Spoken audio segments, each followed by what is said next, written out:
8월 13일 화요일 새벽기도회를 시작하겠습니다. 다 함께 찬송가 90장 함께 하시겠습니다.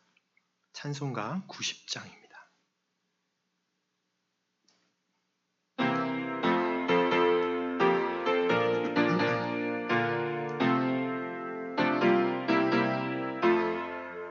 주 예수 내가 알기 전 날 먼저 사랑했네. 그 크신 사랑 나타나 내 영혼 거듭났네. 주 내 맘에 늘 계시고 나 주의 안에 있어. 저 포도비유 같으니 참 좋은 나의 친구. 내 친구 되신 예수님 날 구원하시려고 그 귀한 몸을 버리사 내 죄를 대속했네. 나 주님을 늘 믿으며 그 손을 의지하고 내 몸과 마음을 바쳐서 끝까지 충성하리.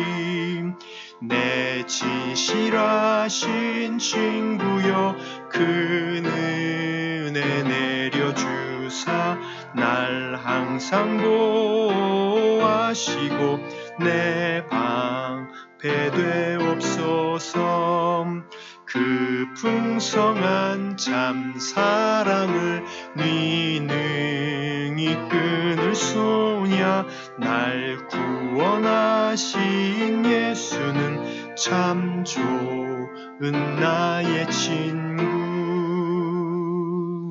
아멘. 오늘 우리에게 주시는 하나님의 말씀은 마태복음 19장 16절부터 30절까지 말씀입니다. 마태복음 19장 16절부터 30절입니다. 이 말씀 우리 한 목소리로 함께 받들어 읽겠습니다. 어떤 사람이 주께 와서 이르되 선생님이여 내가 무슨 선한 일을 하여야 영생을 얻으리이까? 예수께서 이르시되 어찌하여 선한 일을 내게 묻느냐? 선한 이는 오직 한 분이시니라. 내가 생명에 들어가려면 계명들을 지키라. 이르되 어떤 계명이뇨니까? 예수께서 이르시되 살인하지 말라, 간음하지 말라, 도둑질하지 말라, 거짓 증언하지 말라, 내 부모를 공경하라, 내 이웃을 내 자신과 같이 사랑하라 하신 것이니라.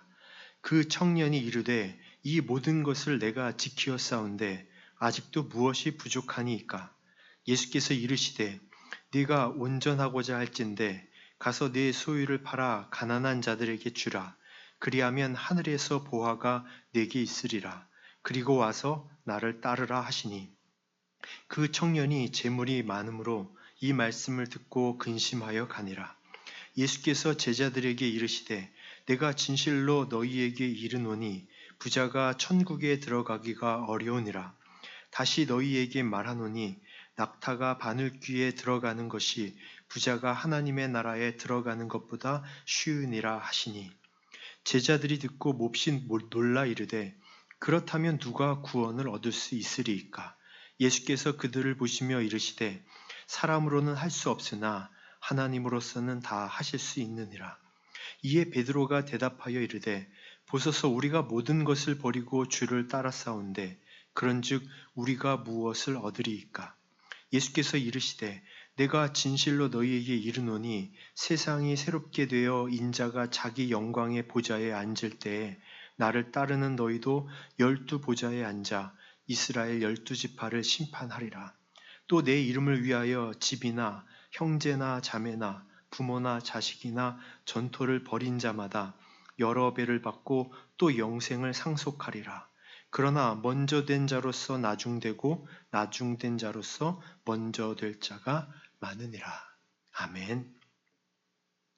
오늘 본문에는 우리가 잘 아는 부자 청년의 이야기가 나오죠.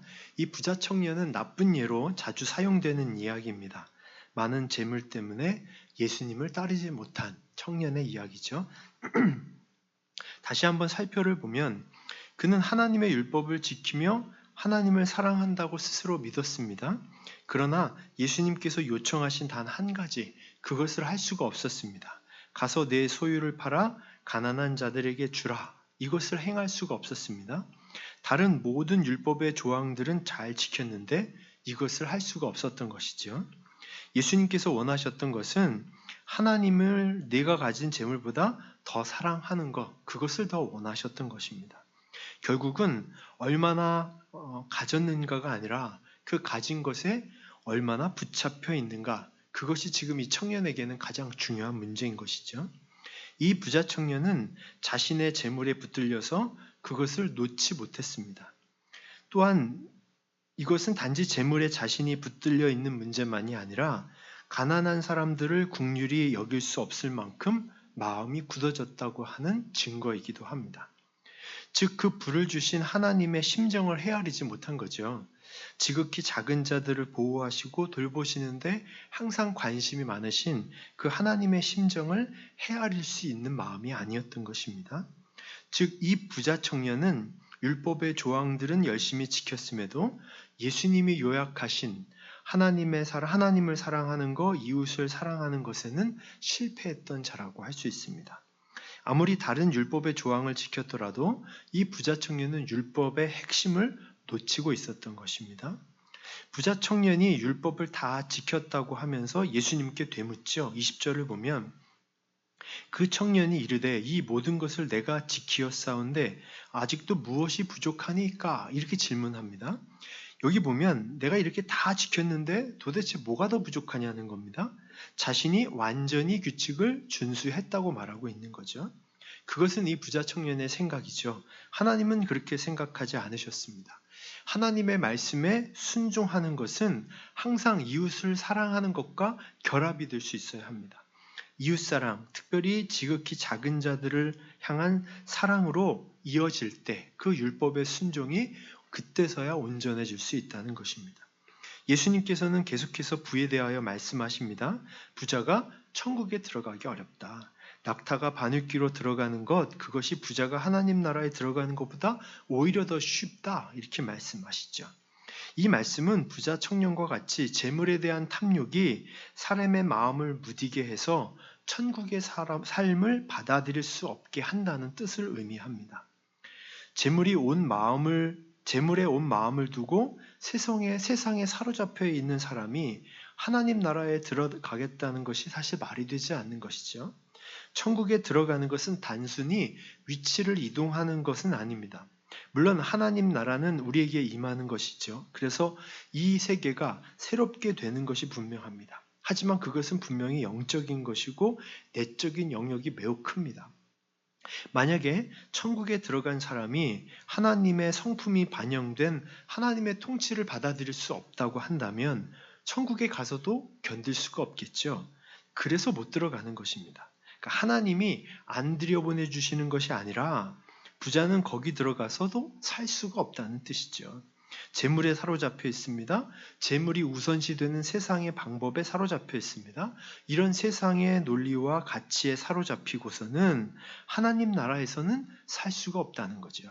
결국 하나님 나라에 들어갈 수 없다고 하는 표현이 바로 이런 의미입니다. 부에 대해서 예수님의 말씀을 들은 베드로가 27절에 이렇게 말해요. 이에 베드로가 대답하여 이르되 보소서 우리가 모든 것을 버리고 주를 따라 싸운데 그런즉 우리가 무엇을 얻으리까? 이렇게 말합니다. 베드로는 지금 예수님을 따르면서 자신을 버리고 드린 희생이 많다는 거예요. 그런데 우리가 이렇게 희생을 했는데 그럼 우리는 무엇을 얻을 수 있습니까? 라고 묻는 거죠. 사실은 이 베드로는 여전히 구원을 제대로 이해하고 있지 못합니다. 하나님 나라의 가치, 구원의 가치를 제대로 이해하지 못했기 때문에 이런 질문을 하고 있는 것입니다. 희생의 대가를 요구하고 있는 거죠. 천국이 어떤 거라 그랬죠? 밭에 숨긴 보화의 가치를 알기 때문에 내 소유를 다 팔아서 그 밭을 사는 거라고 얘기했습니다. 그만큼 값지고 귀한 것을 얻은 것인데 내가 무엇을 희생했느냐라고 말할 수 없는 것이죠. 28절을 보면 세상이 새롭게 되어서 인자가 자기의 영광의 보좌에 앉을 그때에 너희들도 보좌에 앉을 것이다. 이런 말씀을 하시는 것을 보면 베드로가 말하는 그 보상이라는 것이 이 땅에서 그들이 살아있는 그 땅에서 실현되지 않을 수도 있다는 것을 말씀해 주고 계시죠. 주님 다시 오실 그때 거기에서 결정되는 것입니다. 예수님을 따르면서 자신이 행한 희생의 대가를 요구하는 것, 그것은 우리를 병들게 하는, 우리의 신앙을 병들게 하는 모습입니다. 주님께서 우리 때문에 하신 희생에 비하면 우리가 한 그 무엇도 희생이라고 말할 수 없습니다. 구원은 은혜로 받은 선물인데 거기에 우리의 공로가 어찌 들어갈 수 있겠습니까?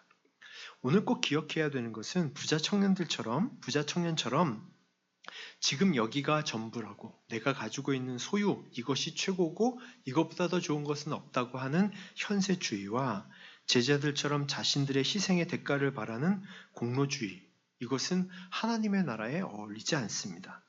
하나님의 주권을 인정하며 하나님의 은혜의 지배를 받는 삶, 그런 삶이라야 현세주의와 공로주의를 이길 수 있는 것이죠. 우리가 이 땅에서 잘 먹고 잘 사는 거, 그게 뭐가 문제겠습니까? 하지만 그 부를 추구할 때 자칫 우리가 하나님 나라를 놓칠 수 있다면 그것은 문제가 될 수 있습니다. 또 하나님 나라를 놓칠 듯 부를 추구하면서 가난한 이웃을 돌아보지 못한다면 그것은 문제가 될 수 있습니다. 하나님 나라에 눈을 뜨고 우리의 이웃의 눈을 뜨고 그렇게 하나님 나라로부터 오는 은혜를 우리가 힘입어 그것을 우리의 이웃에게로 흘려보내는 그런 삶이 우리가 걸어가야 할 삶이라는 사실을 우리들이 잊지 말아야 하겠습니다. 여러분 꼭 기억하십시오. 재물보다 더 크신 분이 하나님이시라는 거. 재물이 많고 적음의 문제가 아니라 재물에 얼마나 내가 붙잡혀 있느냐가 문제라는 거. 우리를 붙들고 우리를 사로잡는 분은 오직 하나님이요. 하나님의 은혜요. 하나님의 임재라는 것. 그것을 사모할 수 있는 여러분이 다 되시기를 주님의 이름으로 축원합니다. 오늘도 하나님 나라에 눈을 뜨고 살아가시기 바랍니다. 또 우리가 함께 살아가는 우리의 주변의 사람들을 향해 그들을 향한 눈도 뜨고 살아가시기 바랍니다. 그리고 우리에게 주신 하나님의 은혜를 그렇게 흘려보내며 살아가는 귀한 하루의 삶이 다 되시기를 주님의 이름으로 축원합니다. 제가 기도하겠습니다. 하나님 나라의 눈을 뜨고 또 이웃의 눈을 뜬다는 것, 결국 그것이 사랑의 눈을 뜬다는 것임을 저희들이 깨닫습니다.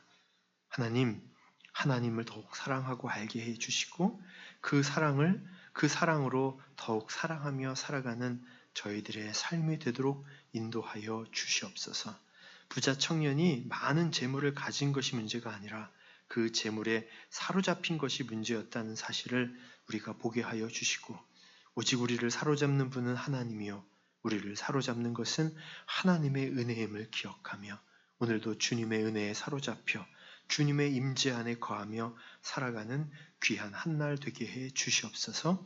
오늘도 눈을 떠서 하나님 나라를 보며 오늘도 이웃을 눈을 뜨고 볼 수 있도록 그래서 우리에게 주신 사랑을 나누는 귀한 하루의 삶이 되도록 이끌어 주시옵소서. 오늘도 함께 하실 주님을 기대하며 살아계신 예수님의 이름으로 기도합니다.